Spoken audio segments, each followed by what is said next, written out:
Hey, in this video we will be dealing with this Mallsai. Everyone is guilty of having one. I have had this one for a number of years, maybe 3 years. It's an ugly tree, I really hate it. The typical artificial movement, type of tree that you buy in Walmart or places like that. This one didn't die. It has been in this pot for a number of years, and I've been thinking what to do with it. I tried to get rid of it. None of my friends wants it, and so I decided to experiment a little bit with it. And this Mallsai thing is nothing to be ashamed of. You can learn from it. As long as you buy a tree that is still alive, you can do something with it. Every tree is an opportunity to learn. And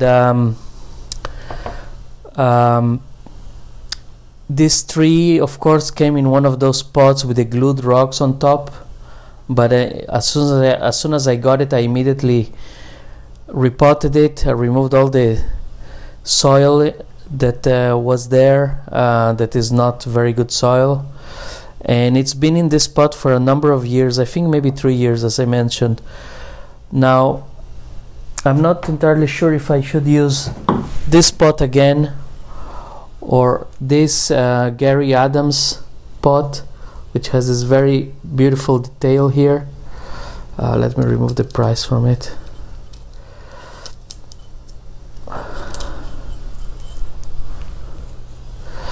So this pot has a very nice detail here, and I may use it instead of that.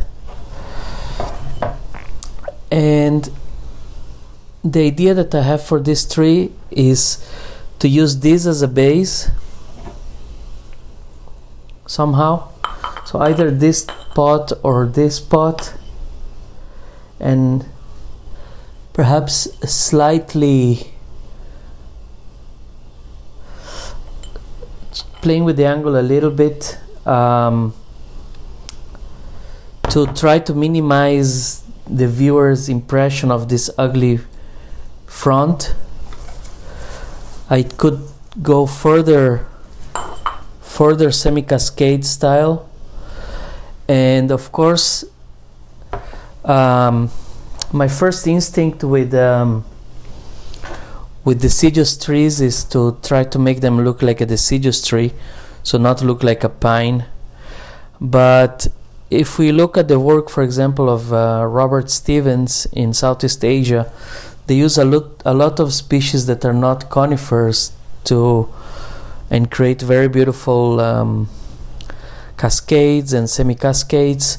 Now, within a continuum of styling options, we could have very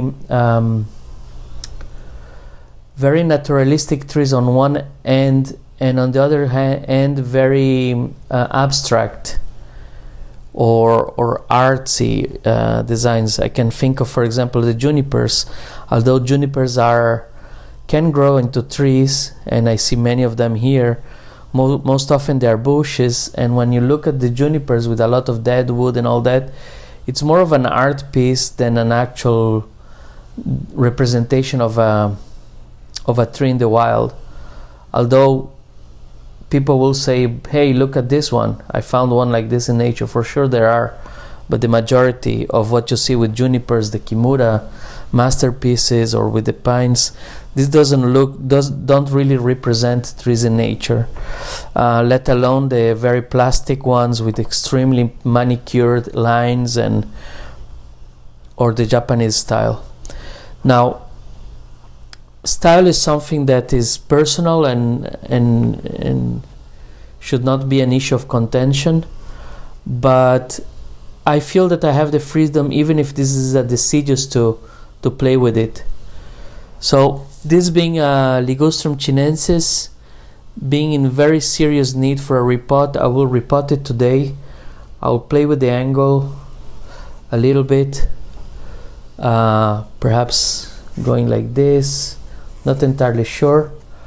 and possibly also clean the structure and maybe wire it. There will be no major bends here, so I will not be wiring or moving the main line, but depending on the style, if it's a semi-cascade or a cascade, I may move this finish branch, end branch here to produce more of an angle. We'll see how it goes. So let's just first and foremost remove the tree from here.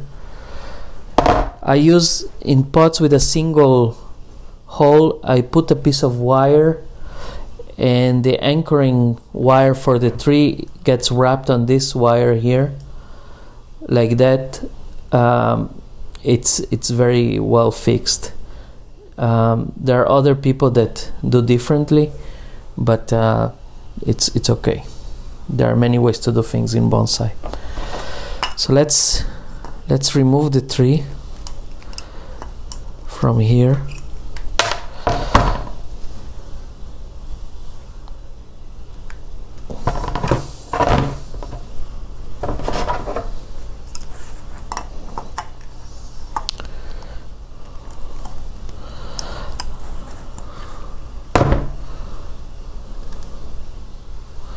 I'm cutting the edge of the wire that is holding the tree.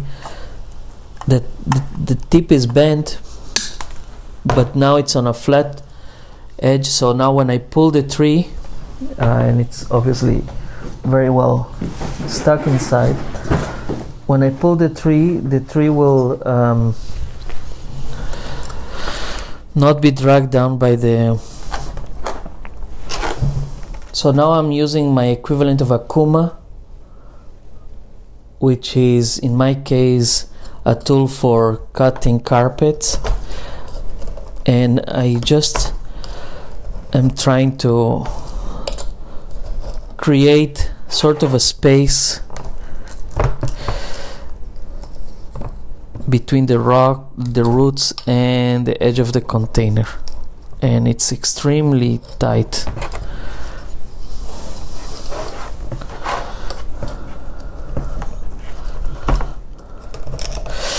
For more details on repotting, I think you could go and look at the videos from the spring of 2019, where I repot a number of trees, large and small. And okay, let's see if it comes out now.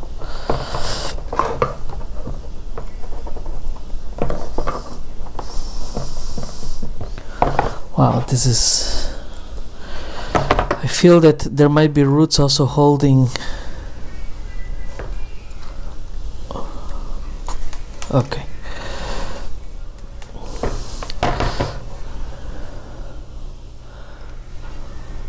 It's extremely root bound.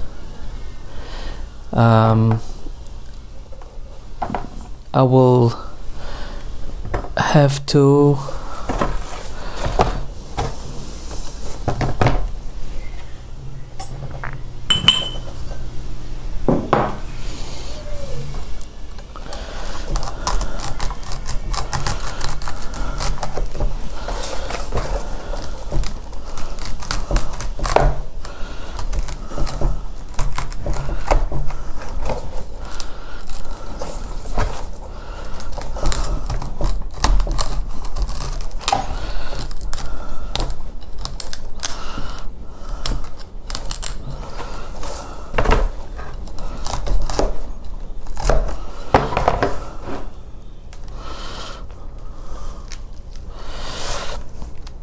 not really even get into the...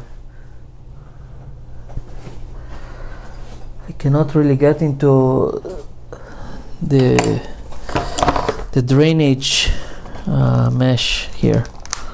It's incredibly...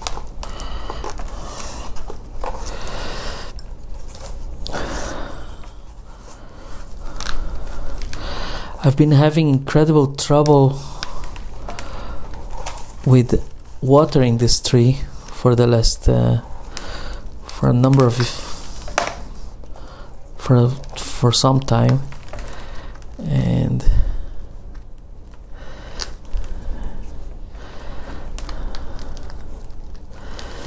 okay.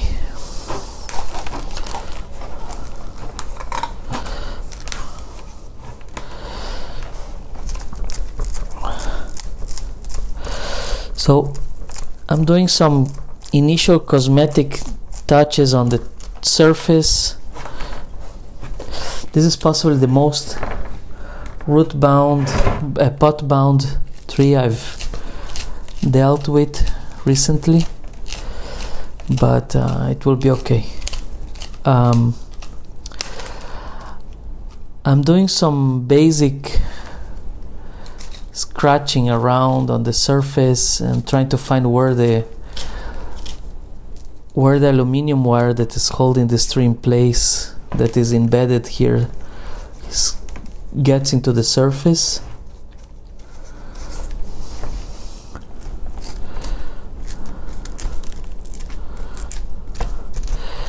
But ultimately, once I start seriously working with the roots, I need to have a very good idea in which angle I want to plant this to maintain, to deal with the areas of biggest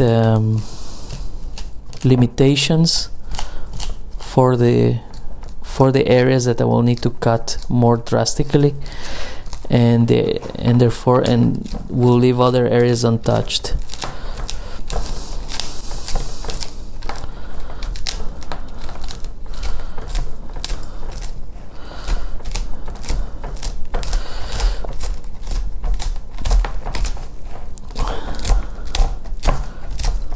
This tree was originally using 100% DE with small size coconut bark, and I will use today a mixture of DE, that is diatomaceous earth,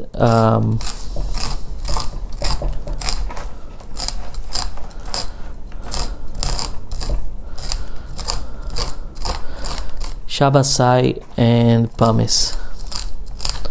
So it's the equivalent of the boom mix that Ryan Neal uses and others use, with the Bonsai taking up the role of the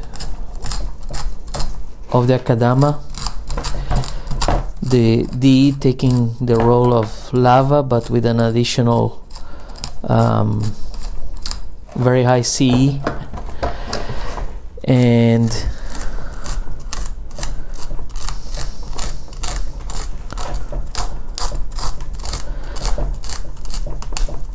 the pumice being the pumice. I'm using the Kuma to cut all the matted surface roots, but I'm not going very deep with it. I'm just really doing something like this, very superficially. It's hard to use the right hand. I should be sitting on the other side. Being left-handed. So this is a full repot, the same that I would do in the spring, but being a tree that grows all year around, doesn't stop growing in the winter. I have to protect it indoors. I am not concerned of doing the repot now. It looks like I will not find the anchoring wire here. Now this tree will go somewhere here. This tree will go somewhere like so, and so the area of largest limitation is this top area here, and so I will work a little more severely there, and I will leave untouched the rest.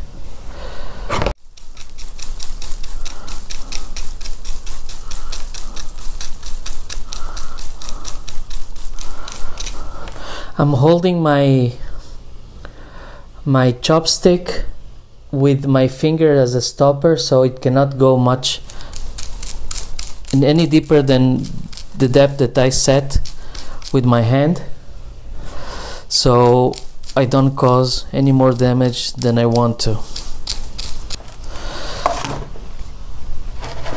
This is the total amount that I removed of roots.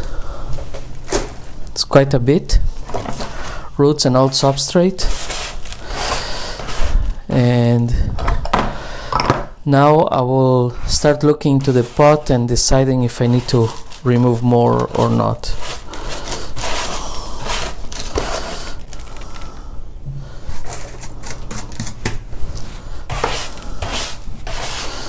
I always like to work on a clean working area. It allows me to not make mistakes and be more, I think it's a reflection of work ethics. So let's take a look here.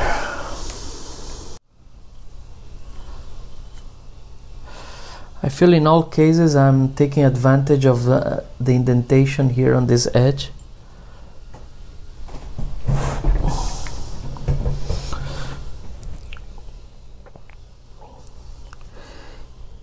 Here we have a bit of a horizontal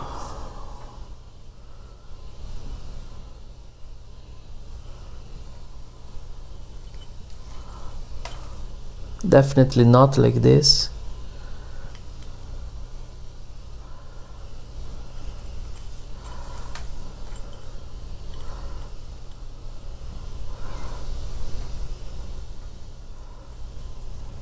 Could be like this too. Still have an S, but a horizontal S is less hurting to the eye, I believe.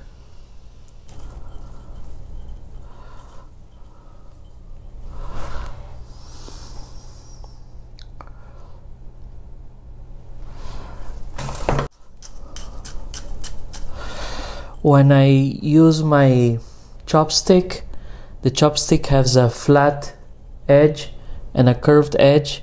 The flat edge goes towards this part, the area where I don't need to move substrate into, and the angled part goes towards the area that I want to move the substrate into. So here I want to put substrate inside the center, so it goes like this. And I'm still far away from having to use the two hands, still plenty of spaces here.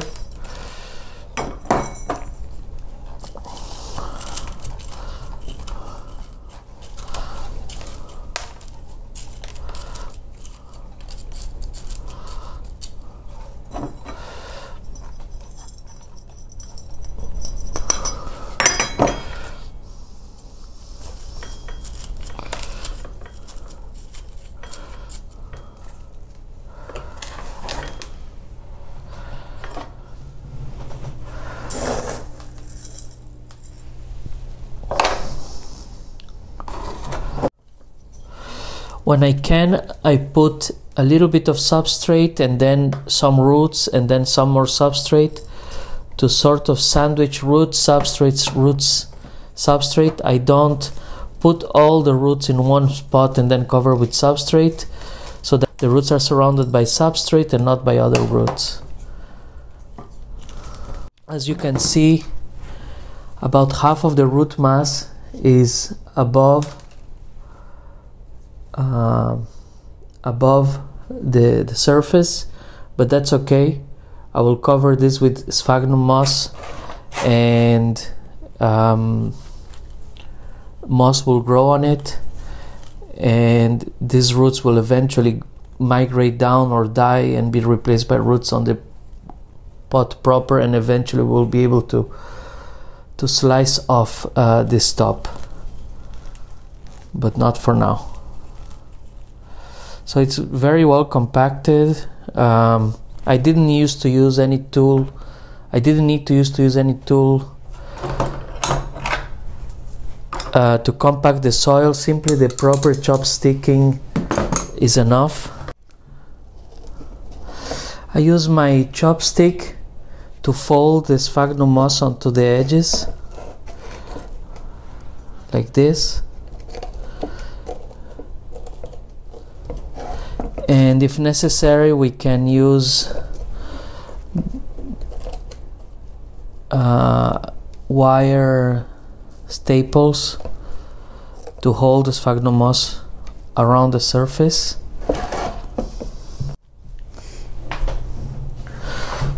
Now let's start taking some decisions. First of all, I will remove this very low branch here.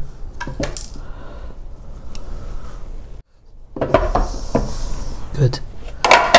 So now the trunk line comes here and here.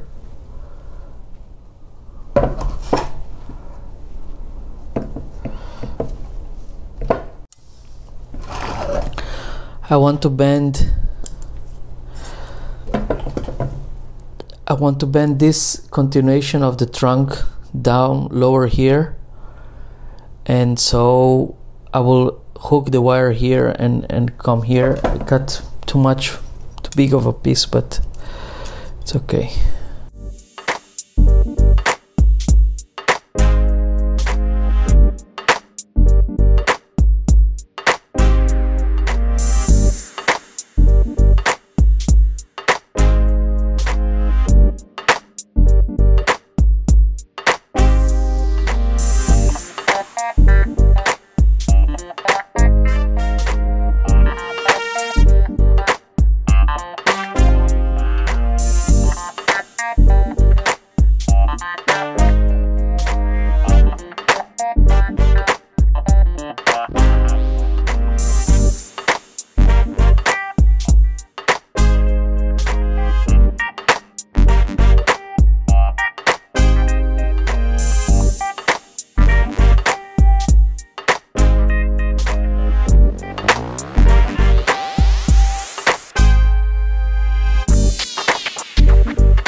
So as usual, I ran out of battery in the middle. It's something I have to be more careful about. But this is the final result. I think it's an incredible transformation from a Mallsai with that ugly S-shaped curve to something that hides the curve and diminishes or makes it less of the main feature of the tree with this cascading form. And now this tree has to develop, readjust to the angle. I made sure to twist all the branches so that the leaves are facing up, and I'll give you a 360. Of course, this is one of those typical trees which I don't quite like, that look better from one side and ugly from another, but in any case all the branches are photosynthetically well placed, but the back is completely bare. It's flat. In the future, maybe branches will develop here and we will start filling this space too. But for now, this is the design, with most of the branches coming to the front. And now this tree is set up for success in growing. I quite like the mounting of the root system with the moss. I hope that the moss will survive indoors. I'm not sure. Sometimes I manage, sometimes I don't. If I keep watering to the point, I manage to keep them alive, but sometimes I cannot. And so, as you can see, even an ugly Mallsai with the ugly S shape serves as a design exercise and can be made into something more natural and beautiful. And I like this tree. Now I like it more. Now it will be harder to give it to someone else. So thank you for watching, and until the next one, bye bye for now.